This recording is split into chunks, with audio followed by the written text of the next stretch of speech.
In all main series Pokemon games, you are able to catch legendary Pokemon. However, it's not usually as simple as just walking up to one. There are certain criteria you have to meet before facing them, such as defeating the champion, unlocking a new area, or playing a flute. However, the most cryptic of the bunch is definitely Regigigas. Before you can even fight this thing, you have to obtain the National Pokedex to gain entrance to the Snow Point Temple. The only way to do that is to talk to Professor Rowan after defeating the Elite Four and having seen every Pokemon in Sinnoh, except Manaphy. Then once you're inside, you're still not done. In order to awaken the beast, you need 3 keys in the form of the legendary golems.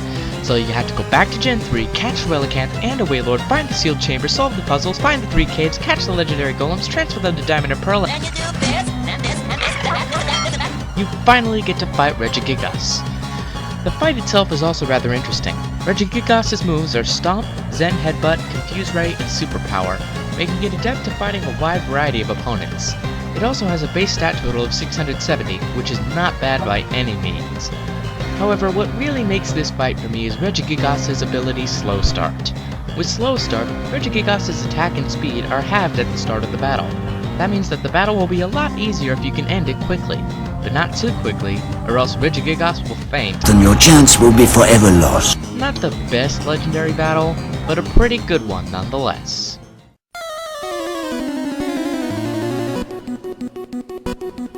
The first boss battle ever in any Pokemon game, Brock did his job quite well.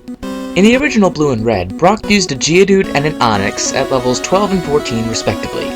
He was pathetically easy, especially if you chose Squirtle or Bulbasaur as your starter. Still, he was the toughest thing you'd faced to that point, and was a good taste of what was to come. Then, he returned in Gold and Silver, this time with a much bigger threat. With him are Graveler, Rhyhorn, Omastar, Kabutops, and Onix, all at level 41 or higher. Man, he must have really amped up his training after that first encounter.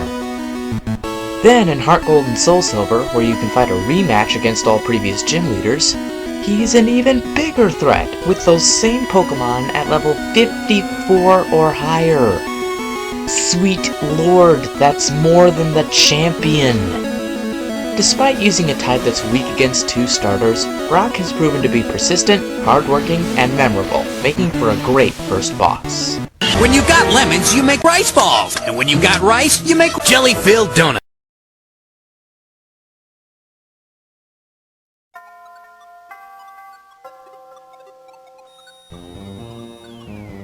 While it's nowhere near as hard to find as Regigigas, the battle with Deoxys is a favorite among fans, and I find little reason to disagree. First off, Deoxys itself has a pretty cool concept, being an alien life form based on the human's genetic coding DNA. That alone makes it a cool battle, but there's more. In order to find Deoxys, you first have to find Birth Island, a small, invisible island that can only be accessed by obtaining an Aurora ticket via a Nintendo-hosted event. So, for those people who were there from the beginning, it was a nice bonus to be able to catch this creature. Now, before the fight begins, you have to solve a puzzle. It's really not that difficult, even if you have no clue what you're doing. But that really doesn't matter. Depending on which form of Deoxys you fight, it will have different attacks. However, they're all fought at level 30. Man, that's pretty low for a legendary encounter. Well, it actually works in favor of this battle, making it not too difficult or frustrating. Lastly, I must mention the music. The first part of the track is very suspenseful, created by small sounds one would imagine coming from a computer. Then, after about a minute of that, it goes into the bells and techno beats, making you know that this creature is something truly supernatural. This is one of the more well put together legendary battles, and it's the only battle on this list from Gen 3.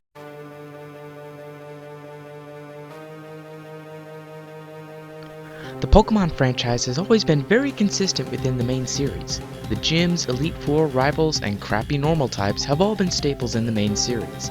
But ones that have managed to stick with many a gamer are the villainous teams, Rocket, Aqua, Magma, Galactic, and Plasma. While these guys have always been around, no one's really ever taken them that seriously, to be honest. That is, until Generation 4. Meet Cyrus, a 27-year-old male living out of Sunny Shore City. He enjoys long walks on the beach and wants to destroy the universe and rebuild it again as its god. This is an insane fool! However, Giratina is able to stop him by pulling him and everyone near him into the Distortion World. And what do you know, you get to fight Cyrus in the Distortion World. And it's awesome. Now the first thing to note are his Pokemon of choice. Houndoom, Honchkrow, Gyarados, Crobat, and Weavile. That is one of the most epic parties I have ever seen. Next is his dialogue. Before, during, and after fighting Cyrus, he continues to vow that he will destroy the universe any way he can, and that nothing, not even Giratina, will keep him from doing so. Talk about persistence. Last is his battle music. This is easily one of the best themes in the entire franchise. The catchy beat, harmonious discord in the bass line, and great use of various instruments make it really stand out from the other battle themes in the franchise. Cyrus is an insane man, and this battle was a true showcase of that.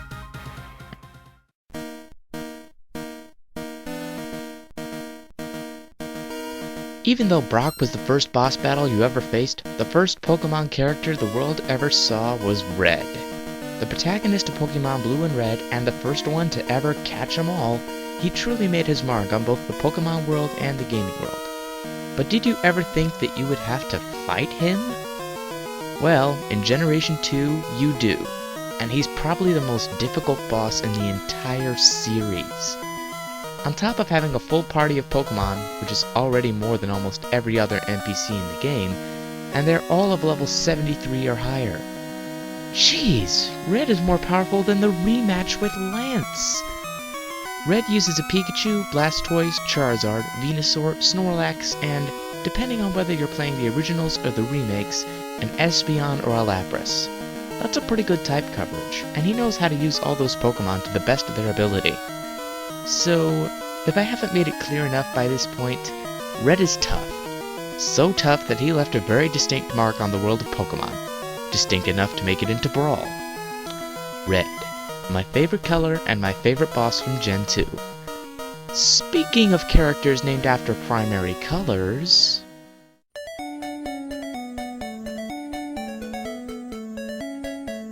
What is your favorite color? Blue! No!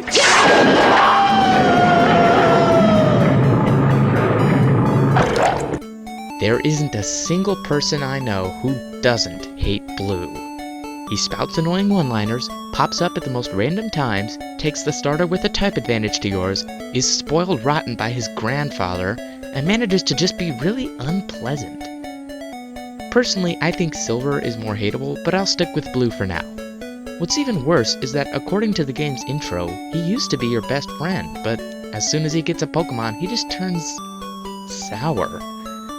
Anyway, he doesn't serve much of a purpose in the game other than to tick you off and battle you occasionally. I mean, you get to the Elite Four and he really hasn't done much. That's a shame. Alright, done with the Elite Four. Now all that's left is... wait. Blue is the champion? Oh yeah. It's on! In this final battle, Blue is pulling out all the stops to make sure that you don't take his title. Kinda like... anyway, his team will vary slightly depending on which starter you choose. He will have either a Charizard or an Arcanine, a Venusaur or an Exeggutor, and a Blastoise or Gyarados.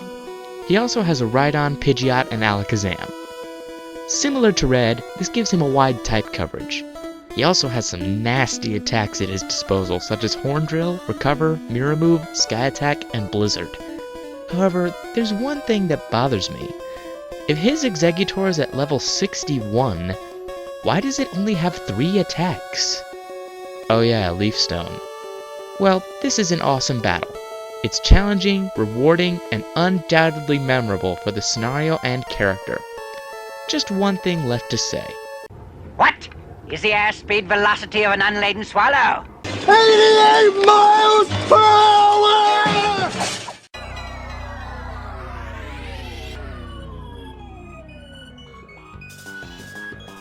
Actually, that would be Giratina. Now, Pokemon Platinum has changed quite a few things about Diamond and Pearl, and one of the biggest changes was the introduction of Giratina and the Distortion World, which I mentioned earlier. However, what I failed to mention was that you can catch Giratina after battling Cyrus, and it's easily the best legendary battle in the entire main series, at least from my perspective. First off, Giratina's entrance at the Spear Pillar is rather disturbing, and it gives you this feeling that whatever Giratina is, it's not friendly. Also, its home in the Distortion world is equally unsettling. There's no rhyme or reason to this place, and every moment you're inside, you feel like something's about to go dangerously wrong. At the end of the level, Cynthia reminds you that the fate of both worlds is riding on this next fight, but that there is also nothing to fear. The build-up to this fight is great. Platforms appear in a straight path, and you can see Giratina's shadow flying past. Then, Giratina unleashes its full potential on you in an epic display. The first thing I noticed about this battle was the music. It continued that eerie feel you got from the Distortion world and Giratina altogether, yet it somehow manages to also be upbeat like any other battle theme in the series. Also, in this battle, Giratina's attacks are Ominous Wind, Ancient Power, Shadow Force, and Dragon Claw. All very powerful physical attacks, and all sounding very menacing if you were to see them for the first time. Lastly, Giratina is fought at level 47. If you ask me, that is the perfect level for a legendary battle. It's not ridiculously frustrating to catch, but it's not a walk in the park either. All in all, the perfect legendary battle.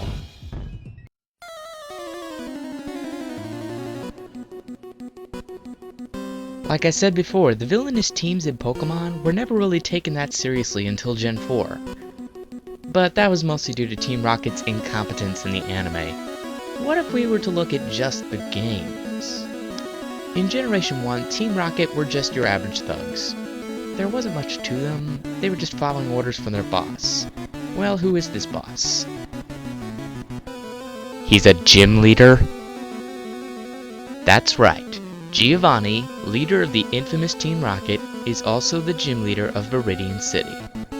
As a result, the battle with Giovanni has the desperation of a villain battle, the challenge of a gym battle, and the satisfaction of a rival battle all rolled into one. I could just stop right there to justify my reasoning, but I'll press further. Giovanni is the 8th gym in the game, so it's fitting that he's also the toughest. Giovanni specializes in the ground type and uses a Rhyhorn, Rhydon, Nidoqueen, Nidoking, and Dugtrio. His Rhydon in particular is beastly. It's at level 50 and has not one, but two one-hit KO moves. Due to me usually fighting on the defensive, Giovanni's Rhydon gave me quite the frustration as a kid. There's not a whole lot I can say about this fight, but frankly, I don't have to. Anyone who's played the game knows exactly what I mean when I say this battle is epic.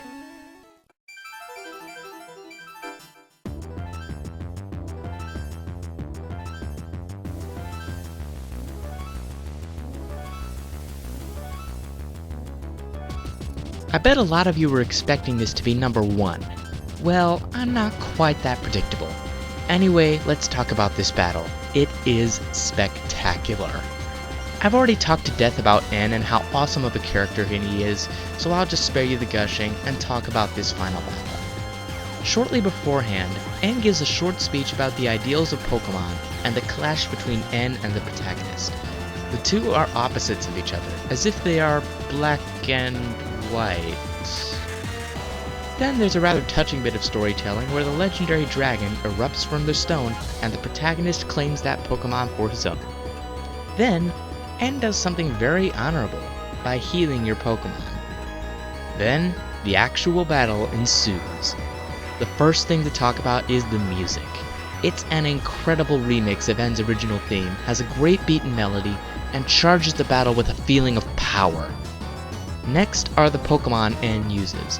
N's Pokemon are Caracosta, Vanillux, Archeops, Zoroark, Klinklang, and either Reshiram or Zekrom, depending on which version you're playing. Game Freak really took advantage of all the awesome Pokemon Gen 5 had to offer when creating N's team. Last of all is what happens after the battle. After Ghetsis reveals his true plans and disclaims N as his own son, Ghetsis challenges you to a final duel. After he is defeated, Alder and Sharon take him away and you are left alone with N. What follows is a very emotional and heartfelt speech about the morals of Team Plasma and how it took until now to see how foolish they were.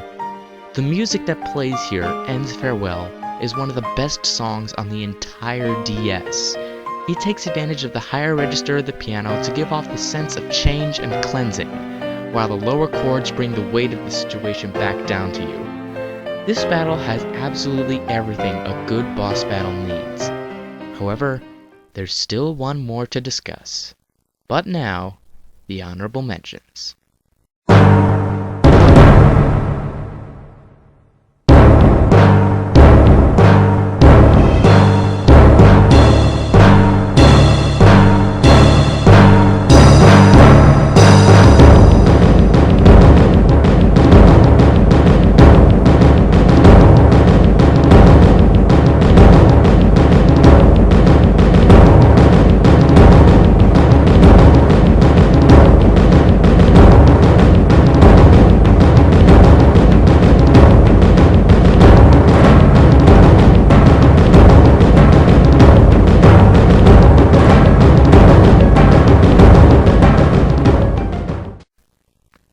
Of all the boss fights from all the main series Pokemon games, there was only one that I ever considered putting at this spot.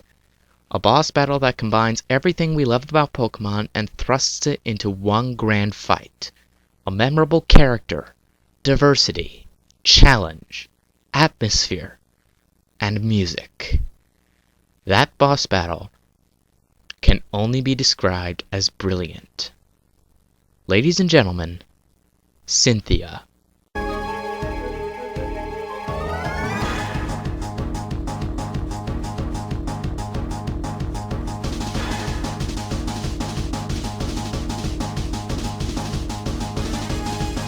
Yes, I said it. Cynthia is the greatest boss battle in the Pokemon series. Let's go through this one step at a time. Much like Blue and N, Cynthia was present throughout the entirety of your adventure and was always a welcome friend. She would help eliminate obstacles in your path, give you items, and help you fend off Team Galactic at Spear Pillar.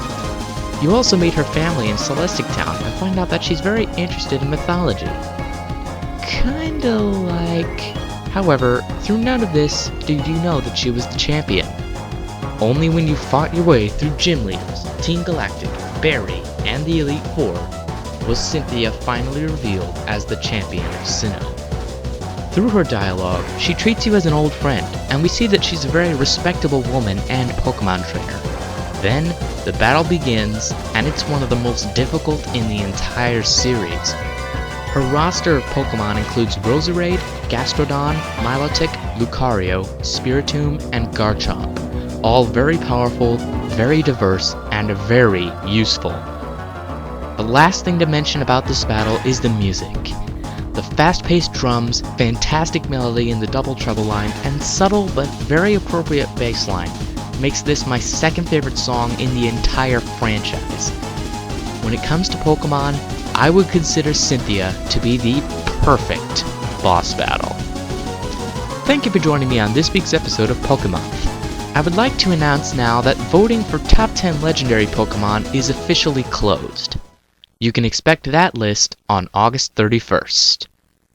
Roll the credits!